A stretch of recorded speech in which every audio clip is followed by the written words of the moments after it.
जय हिंद साथियों, स्वागत है आपका एक बार फिर से इस नई वीडियो में। दोस्तों, NIACL यानी कि new India assurance company limited के अंदर वैकेंसी निकली है असिस्टेंट की, और इन वैकेंसीज़ के अंदर एक्सेसमैन की भी काफ़ी वैकेंसी रिजर्व है।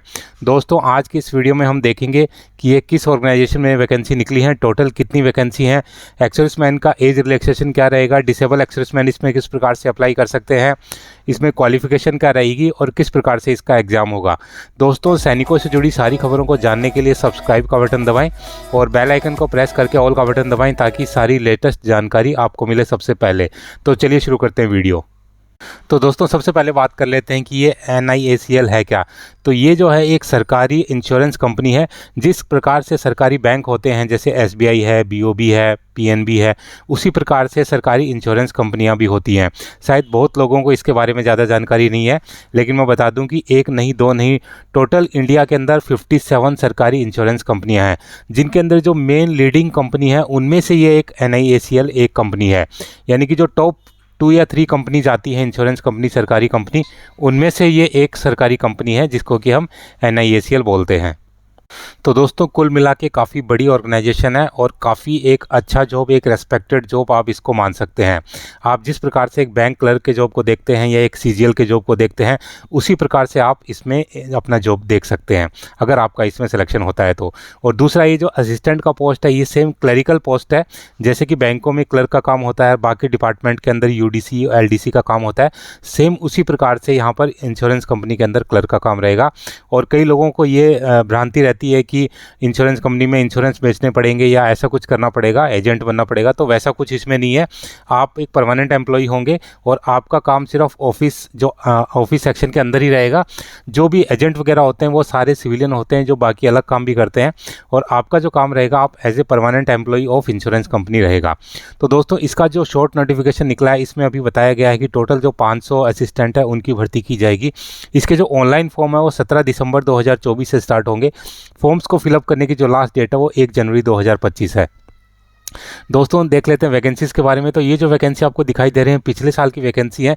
ये सिर्फ मैंने आपको इसलिए दिखाने के लिए लगाया है ताकि आपको पता लगे कि इसमें एक्सर्विसमैन और डिसेबल एक्सर्विसमैन की अलग अलग वैकेंसीज़ होती हैं।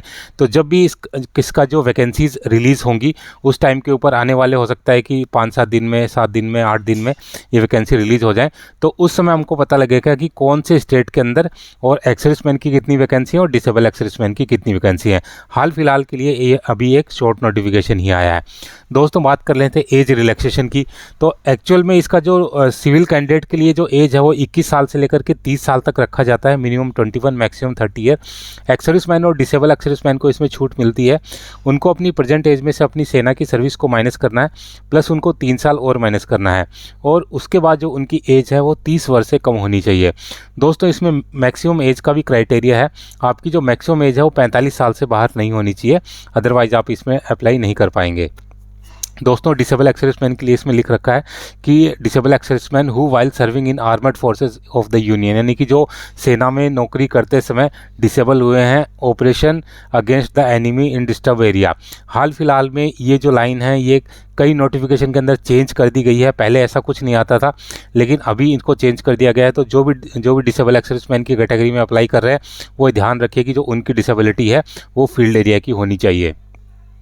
दोस्तों, बात करें सर्विंग पर्सनल की, जो लोग सेना में नौकरी कर रहे हैं और एक्सर्विसमैन कोटे में अप्लाई करना चाहते हैं वो भी इसमें अप्लाई कर सकते हैं, लेकिन उनको 31 दिसंबर 2025 यानी कि जो अगला साल आएगा उसके लास्ट महीने तक रिटायर होना होगा। अगर वो लास्ट महीने तक जिनका रिटायरमेंट है वो आराम से इसमें अप्लाई कर सकते हैं, उनको एक्सर्विसमैन कोटा इसमें मिलेगा। दोस्तों, बात कर लेते हैं क्वालिफिकेशन की। तो इसमें ग्रेजुएशन मांगी गई है, किसी भी रिकॉग्नाइज यूनिवर्सिटी से ग्रेजुएशन होनी चाहिए। साथ ही आपका जो इंग्लिश एक सब्जेक्ट होना चाहिए आपका SSC या HSC या इंटरमीडिएट के अंदर। तो नॉर्मली सबका इंग्लिश होता ही है, इसमें कोई वैसी प्रॉब्लम वाली बात नहीं है।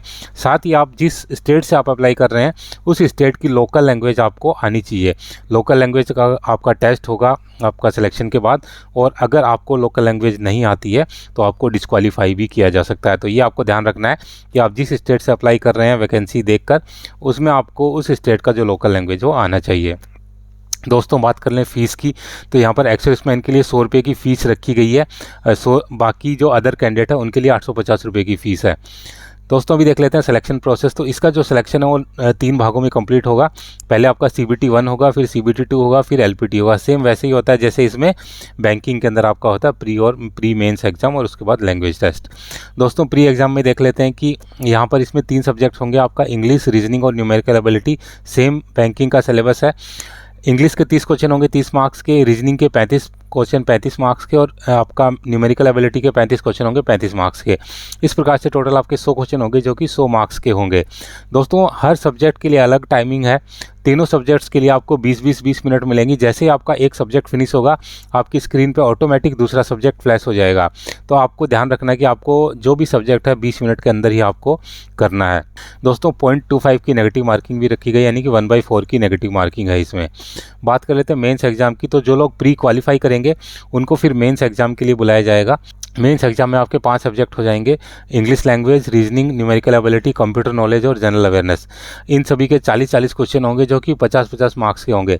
तो टोटल आपके 200 क्वेश्चन होंगे जो कि 250 मार्क्स के होंगे। इंग्लिश को छोड़कर बाकी सभी जो टेस्ट हैं उनको आप हिंदी या इंग्लिश दोनों में से किसी भी भाषा में अटैम्प्ट कर सकते हैं। दोस्तों इसमें भी 0.25 की नेगेटिव मार्किंग होगी। दोस्तों जो लोग मेंस एग्जाम को क्वालिफाई करेंगे उनको फिर रीजनल लैंग्वेज टेस्ट के लिए बुलाया जाएगा। अगर आप उसी स्टेट से बिलोंग करते हैं तब तो आपको कोई प्रॉब्लम नहीं आएगी, लेकिन अदरवाइज अगर आप किसी दूसरे स्टेट से अगर अप्लाई कर रहे हैं और आपका कोई दूसरा नेटिव स्टेट है तब आपको जो लैंग्वेज टेस्ट है उसकी तैयारी इसमें करनी पड़ेगी।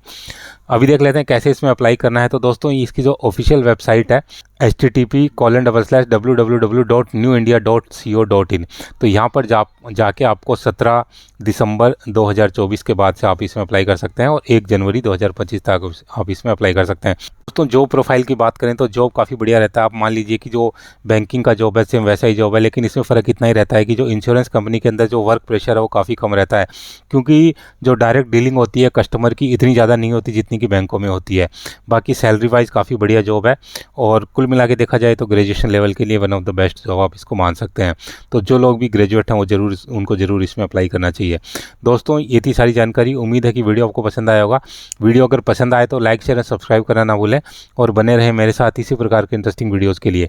वीडियो बने रहने के लिए आप सभी का धन्यवाद। जय हिंद।